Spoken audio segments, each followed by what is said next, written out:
Hi friends, good morning. అందరు ఎలా ఉన్నారు ఫ్రెండ్స్? మనమైతే ఈరోజు రవ్వ దోశ చేయాలనుకుంటున్నాం ఫ్రెండ్స్.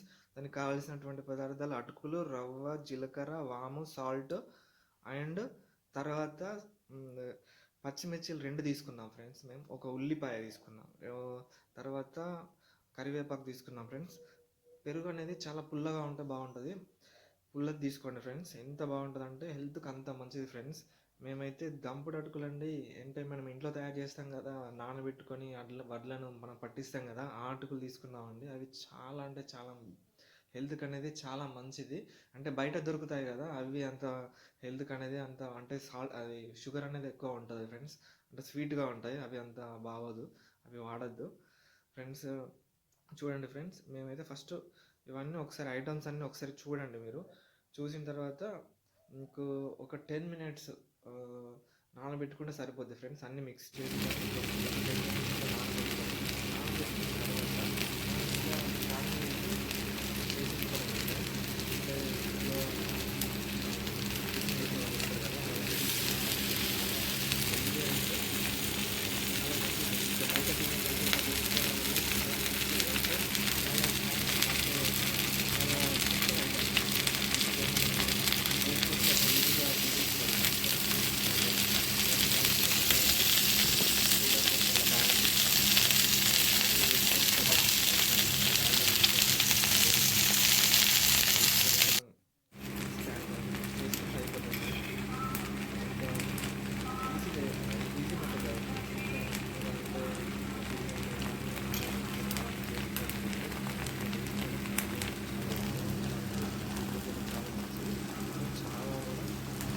ఇంట్రెస్ట్గా తింటారు ఫ్రెండ్స్. అంటే చాలా టేస్ట్గా వస్తుంది ఫ్రెండ్స్. అంటే ఉల్లిపాయలు అవన్నీ కలుపుతాం కదా, జీలకర్ర, వాము, తర్వాత పెరుగు, ఇవన్నీ కలుపుకుంటాం కదా, చాలా టేస్ట్గా వస్తుంది ఫ్రెండ్స్.